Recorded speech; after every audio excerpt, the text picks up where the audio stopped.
안녕하십니까. 카이스트 원자력 및 양자공학과 정용훈 교수입니다. 오늘 제가 말씀드리고 싶은 것은 원자력 안 해야 하는가, 안 할 수 있는가, 이 질문에 대해서 답을 해보고자 하는데요. 원자력을 안 하겠다고 한 탈원전 국가, 계속 하겠다고 한 나라, 그리고 앞으로 도입하겠다고 한 나라, 그리고 우리나라, 이 나라들을 하나씩 사정들을 살펴보면서 생각을 해보겠습니다. 대표적인 탈원전 국가 독일입니다. 살펴보기 앞서서 그래프부터 설명을 드리면 세로 축은 테라와트 아워로 표시된 전력 생산량이고요. 72년부터 2014년까지의 시간 흐름이 가로축으로 나타납니다. 가만히 패턴을 보시면 석탄 45% 그리고 이만큼을 72년부터 계속 꾸준히 유지해오고 있는데요. 석탄이 국산이기 때문에 그렇습니다. 자국산 석탄을 기저발전, 24시간 돌아가고 사시사철 돌아가는 그런 발전원으로서 석탄을 활용을 하고 있습니다. 그렇기 때문에 현재 이 풍력, 태양광을 늘리는 것, 그리고 원전을 줄여나가는 것, 이것이 뒷받침이 되는 것이죠. 든든한 자국산 에너지원이 있고, 게다가 늘려나가겠다고 하는 풍력 기술이 국산 기술입니다. 자국 기술이고 자국 산업이 있습니다. 철저하게 독일은 자국산 에너지, 자국 기술, 자국 산업을 위한 전력 정책을 추진을 하고 있습니다. 이것이 독일의 갈탄 광산입니다. 이 새까만 색으로 보이는 석탄보다도 좀 저급이고요. 저급이기 때문에 태웠을 때 열은 좀 덜 나오고 이산화탄소는 많이 나옵니다.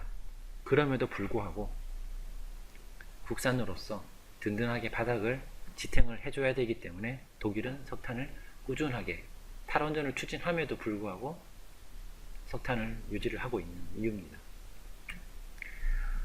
옆나라 스위스입니다. 수력이 국산 주력 기저발전원입니다. 게다가 50%를 넘습니다. 알프스의 만년설이 지속적으로 물 공급을 하기 때문에 계절별로 그리고 하루 24시간 들쑥날쑥하는 가능성도 없습니다. 꾸준하게 공급이 가능하죠.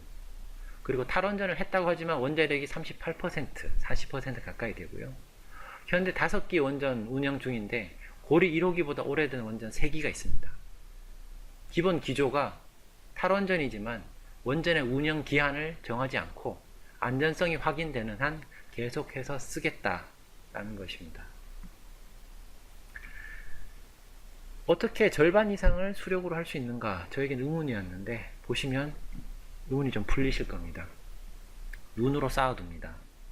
겨울에 2m, 10m씩 눈이 와서 쌓이면 한여름까지도 아직 덜 녹고 남아있는 부분이 있을 정도로 계속해서 지속적으로 물 공급이 됩니다.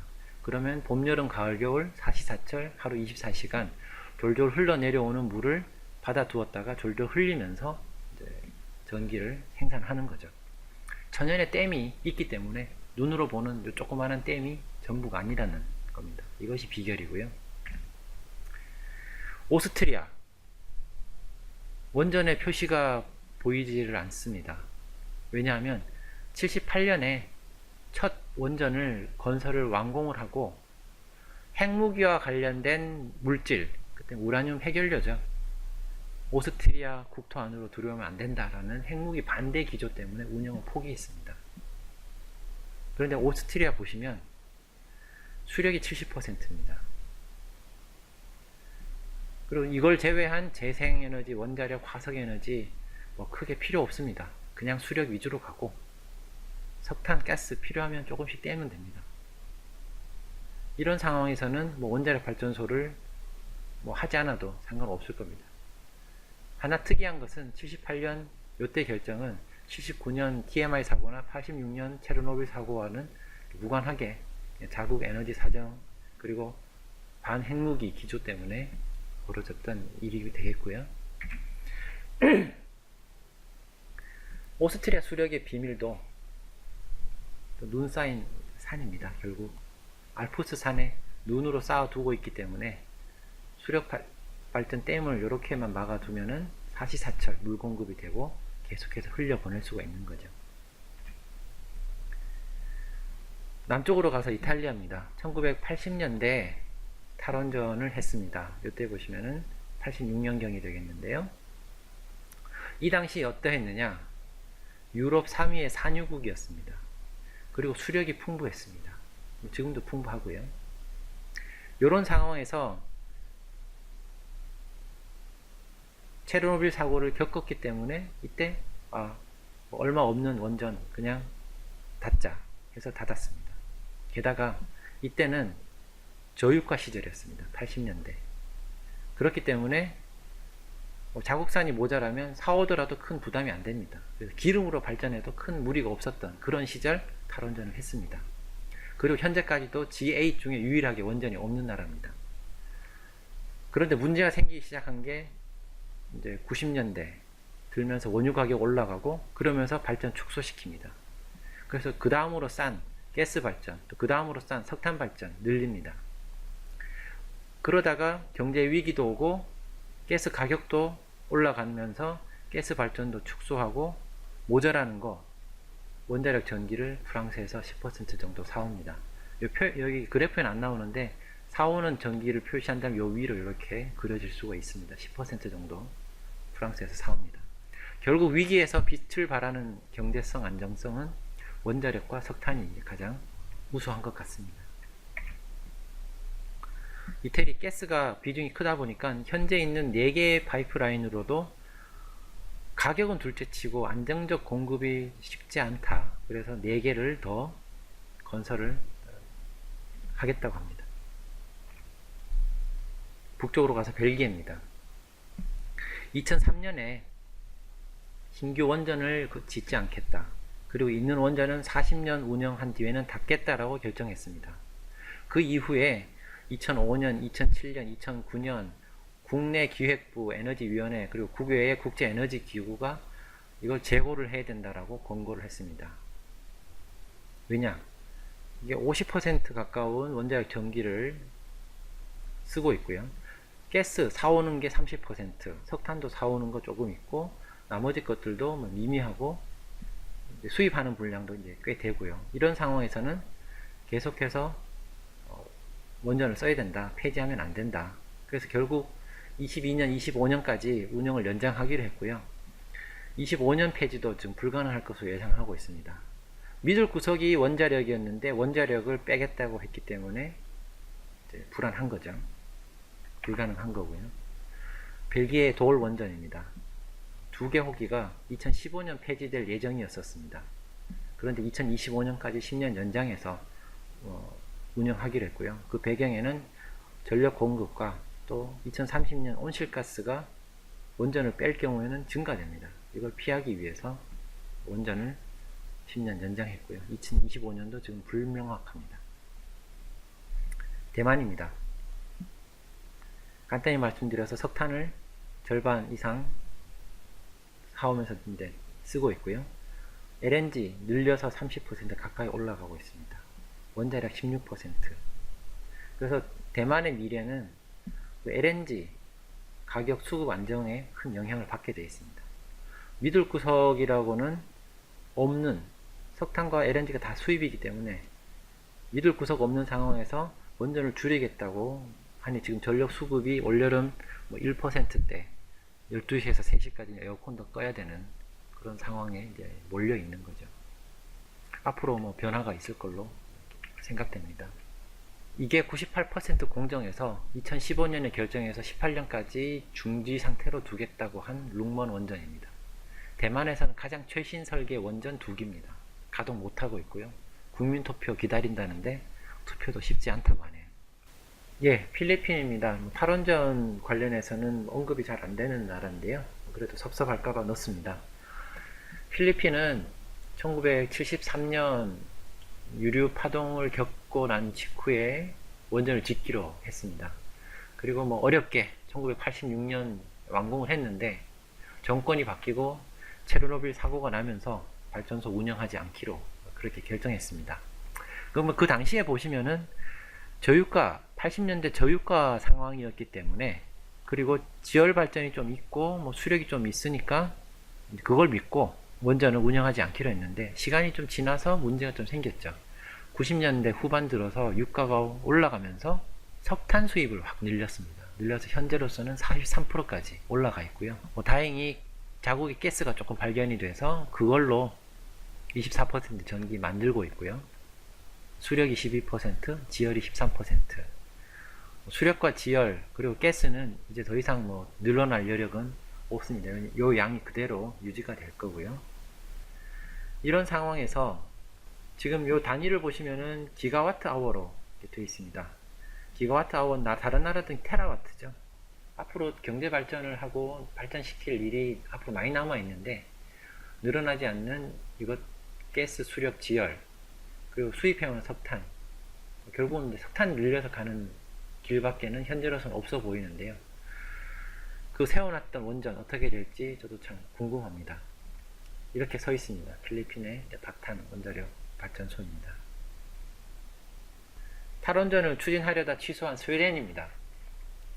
역시나 보시면은 탈원전을 추진했을 때 든든하게 믿었던 기저전력원은 수력입니다. 수력이 42%, 그리고 원자력이 42%, 한 40% 수준에서 둘 다 꾸준하게 유지하고 있습니다. 이렇기 때문에 수력을 믿고 탈원전을 하겠다고 했지만 이 원자력이 빈 틈을 메워줄 다른 에너지원들이 적절하지가 않았기 때문에 앞으로 계속해서 원자력을 유지를 하겠다라고 선언을 했고요. 탈원전 추진할 때 믿었던 수력 비결은 역시나 눈 쌓인 산들입니다. 이 노르딕 산맥을 보시면은 눈이 쌓여 있고 눈 쌓인 곳에서 녹아서 흘러내립니다. 흘러내리면 여기 보시는 이런 댐들에 모이게 되고 요 수력 발전을 하게 되죠. 그런데 핀란드를 보시면은 곳곳에 물은 많습니다. 물은 많은데 여기가 대부분 다 그냥 평지입니다. 평지이기 때문에 수력이 그닥 많지가 않습니다. 그래서 핀란드 수력을 보시면 20% 정도 수준. 더 늘릴 수가 없고요. 원자력이 35%. 그리고 갈탄보다 조금 더 아래인 피트가 17%. 석탄과 섞어서요. 가스가 좀 있는데 러시아산 가스는 안 보이기 때문에 최소화하고 있고요. 수력도 늘어나지 않고 석탄도 자국산이 그렇게 많지 않고 그렇기 때문에 원자력을 지속적으로 35% 수준 하겠다고 하는 겁니다. 이게 하급 석탄이 피트입니다. 마치 밭을 갈고 있는 것처럼 보이지만 땅 속에 있는 퇴적물, 석탄이 되기 전, 갈탄도 되기 전 상태입니다. 이 피트를 우리 떡 뽑듯이 쭉 뽑아가지고 말립니다. 말린 요 피트를 석탄과 함께 섞어서 태웁니다. 이렇게까지 하는 이유, 이 에너지 믹스를 보시면은 이것도 버리기 힘들다라는 것 이해가 되실 거고요. 원자력의 나라 프랑스입니다. 78%, 12% 수력, 합하면 90%입니다. 그래서 90% 전력을 수력과 원자력으로 하고 있어서 대부분 자국산이라고 볼 수 있죠. 이산화탄소 배출 유럽 최저 수준입니다. 독일의 절반, 전력만 보신다면 독일 전력의 같은 전력 양당 보시면 10분의 1 수준입니다. 이 원자력과 수력이 든든하게 받쳐주고 있기 때문에 이 재생에너지 또 최대한 앞으로 늘려보겠다고 합니다. 그런 정책 추진이 가능하겠죠.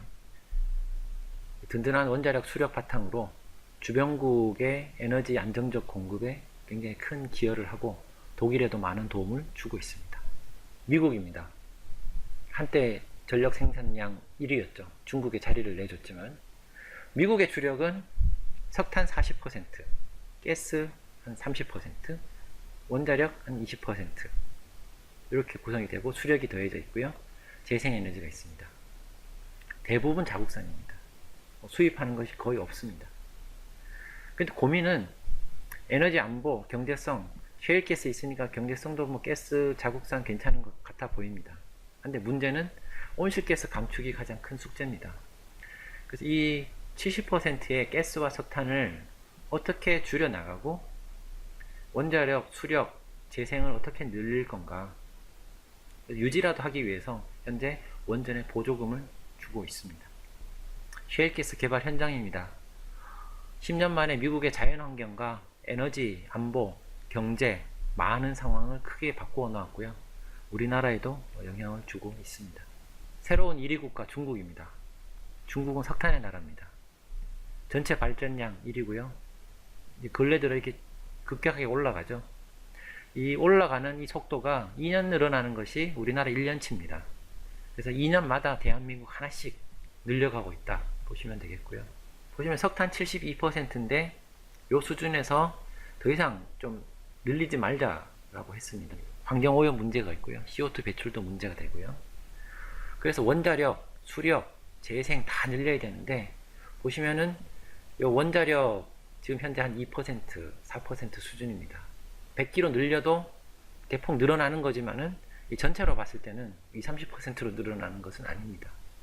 그리고 태양광 세계 1위입니다. 2위 그룹과는 2배 차이 나요. 독일, 일본, 미국 2배를 하고 있는데도 불구하고 1% 정도 수준이고요. 그래서 중국은 모든 가용한 전기 총동원 이렇게 표현 드리는 것이 가장 적절할 것 같습니다. 석탄 광산입니다. 석탄 실어서 트럭으로 기차로 보내는 거 불가능합니다. 거의. 그래서 광산 근처에 발전소 짓습니다. 전기 만들어서 보냅니다. 앞으로는 이런 석탄 대체하는 것이 아주 큰 숙제입니다. 일본입니다. 후쿠시마 이후에 원자력 발전소 다 세웠습니다. LNG 늘렸습니다. 그런데 사오는 LNG로 인한 무역 적자 감당할 수가 없습니다. 그래서 점차적으로 이거 20, 30% 수준까지 재가동을 하면서 늘리겠다고 합니다. 태양광 설비 세계 2위입니다. 그럼에도 불구하고 여기 보시는 만큼 이렇게 하고 있습니다. 세계 1위 LNG 수입국입니다. 원전 54기 LNG로 다 대체하려고 그러면은 요런 큰 LNG 선박이 매달 100여 척, 하루에 한 서너 척씩 계속 들어와야 됩니다. 뭐 가격은 말할 것도 없고요. 산업혁명의 나라 영국입니다. 영국은 뭐 84년 석탄 파업 아주 독특한 요 한 해 빼고는 지속적으로 유지하다가 줄였습니다. 석탄 의존도 줄이고 가스를 늘렸습니다. 왜냐면 석탄도 절반이 수입이고 하기 때문에 줄였는데 가스가 또 늘어나더니 절반이 또 수입이 되어버렸습니다. 그래서 현재 절반을 수입해오고 있는 상황이라 30%, 30%인 가스 석탄을 어떻게 줄일 거냐. 그리고 가스를 러시아에 의존하고 있기 때문에 에너지 안보 문제도 있어서 이 두 가지를 줄이면서 원자력 그리고 풍력을 늘려야겠다. 특히 원자력을 보시면은 19% 수준인데 앞으로 더 늘리기 위해서 13기의 원전 건설을 지금 추진 중에 있습니다. 영국 가스 개발 현장입니다. 자국산이 45%, 수입이 55%인데요. 해외 의존도가 높다고 줄이면서 영국 원전 늘리겠다고 합니다. 가스라고는 하나도 없는 우리나라는 지금 탈원전을 하겠다고 하는데 말입니다. 우리나라에서 스마트 원전 도입하겠다고 한 사우디입니다. 전기는 지속적으로 반반 전략입니다. 프라이드 반, 양념 반처럼 가스 반, 원유 반. 자, 근데 최근 들어서 전력 수요가 이제 늘어납니다. 인구 증가되고 경제 발전하면서. 그러면서 문제가 생긴 게 자국 내 가스, 원유 소비가 늘다 보니까 수출할 물량이 줍니다. 거기다가 고갈 시간도 당겨져서 적어도 손자까지 증손자까지는 무사히 갈 것 같았는데 잘못하면 아들 때에서 끝날 수도 있겠다라는 위기감이 있어서 우선 원유를 발전 분야에서 밀어내고 가스도 점차 줄여 나가겠다고 합니다. 그 빈자리를 원자력과 태양열을 이용해서 채우겠다라는 것이 사우디의 미래 전력 전략이고요. 사우디의 원유 발전소 전경입니다. 우리가 4개 호기에 APR-1400을 수출한 아랍에미리트입니다. 2018년이면 첫 호기가 전기를 생산할 겁니다. 지금까지 전력 생산 보시면은 그냥 단순합니다. 가스 발전 99%입니다. 그런데 수요가 늘어나다 보니까 발전용 가스 절반을 카타르에서 수입합니다. 카타르와 가뜩이나 사이도 안 좋은데 돈까지 줘가면서 가스 수입해서 떼야 하니까 이걸 원자력으로 바꾸겠다고 한 겁니다. 밤에 찍은 인공위성 사진입니다. 아라비아 걸프고요. 가운데에 있는 요 불빛들, 요것들이 다 가스전 아니면은 유전입니다. 굉장히 부럽습니다. 우리나라도 만만치 않게 바다가 훤합니다. 온통 어선의 불빛이죠. 서해바다 보시면은 이렇게 선을 보실 수 있습니다. 이 배타적 경제적 수역, 말씀 안 드려도 어디가 선인지 대충 아실 수 있죠. 바다가 좀 있어서 물고기라도 좀 잡아 보겠다고 했는데 그것마저도 옆에 큰 나라 중국, 일본과 같이 이제 좀 나눠서 써야 되는 그런 상황입니다. 앞에 이 사진하고 이렇게 보시면은 참 부럽죠. 그런데 부럽지 않은 딱 한 가지가 있습니다. 원자력인데요. 우리나라 원자력은 연료비가 10%가 안 됩니다. 준국산이고요. 30%가 됩니다. 석탄도 저렴하지만 수입이고요. LNG 고가인데다 수입입니다. 70% 가까운 수입 이 에너지를 어떻게 이제 앞으로 우리가 감당을 해야 할지, 그리고 LNG를 늘리겠다고 하는데 이게 과연 맞는 방향인지, 그리고 지금까지는 믿을 수 있는 게 원자력 뿐이었는데 이 원자력을 빼겠다는 결정을 지금 해야 할 만큼 시급한 건지, 게다가 이 기저부하인 원자력을 석탄과 함께 빼겠다고 하니까 참 어떻게 앞으로 진행이 될지 저로서는 참 걱정이 됩니다. 세계 2위 LNG 수입국입니다. 우리나라. 이런 우리나라의 고리 1호기 원전입니다. 1978년생이고요. 40년간 기저발전의 역할을 충실하게 아주 성공적으로 마치고 올해 17년 퇴역했습니다. 건설 당시의 건설 비용이 현재 돈으로 따졌을 때 1조 5천억 정도 들었습니다. 우리가 내는 전력 요금 기준으로 봤을 때 15조 원어치의 전기를 생산을 했습니다. 10배죠. 아마 미국에서 태어났으면 40년이 아니라 환갑까지 무난하게 아주 문제없이 갔을 거라고 생각합니다. 그런 측면에서 참 어떻게 보면 참 아쉽고 좀 고마운 원자력 발전소입니다. 요약하겠습니다. 원자력 안 해도 되는 나라가 있고요. 안 하면 안 되는 나라가 있습니다. 전력 안정적 공급 위해서는 자국산 혹은 준자국산 기저발전원이 적어도 50% 절반 이상 있어야 합니다. 스위스, 오스트리아 수력이 있었고요. 독일 갈탄이 있습니다. 석탄이 있고요. 그렇기 때문에 다른 전력원을 추가하거나 빼겠다는 정책을 추진할 여력이라도 있는 겁니다. 그런 든든한 수력과 자국산 석탄의 뒷받침 없는 탈원전은 굉장히 무모합니다. 마치 스카이다이빙 하면서 낙하산 만들겠다는 것과 같습니다. 낙하산 뛰기 전에 만들어야 됩니다. 그리고 뛰기 직전에도 다시 체크해 봐야 됩니다. 원전을 지속하거나 도입하는 나라, 이 나라들은 자국의 부전 자원으로 기저발전 공급할 수 없는 나라들입니다. 심지어 자국산 기저발전이 있는 산유국들조차도 수출 좀 더 하고 더 오랫동안 수출해 보겠다고 가스와 원유 비중을 줄이기 위해서 원전을 도입하고 있습니다. 우리는 어떻게 해야 될까요? 우리는 에너지 섬입니다. 원자력은 에너지 안정적 수급, 안보에 있어서 가장 큰 역할을 수행해 왔습니다. 대체할 것도 현재로서 없습니다. 게다가 온난화 방지를 위해서 재생에너지 확대하고 원자력 지속 이용하는 것 필요합니다. 탈원전 추진하지 않으면 재생에너지 확대를 못하느냐, 이렇게 생각들을 하실 수 있는데 오해입니다. 재생에너지 확대에 원자력이 걸림돌이 되는 거 아니고요. 오히려 든든한 원자력과 같은 국산 기저발전원이 있기 때문에 재생에너지 확대를 할 수 있는 체질이 갖추어졌다고 할 수 있는 겁니다. 그래서 앞으로 재생에너지는 확대하고 원자력은 기저발전원으로서 든든하게 뒤를 안전하게 받칠 수 있도록 해야 한다. 이것이 제 생각입니다. 긴 시간 들어주셔서 감사합니다.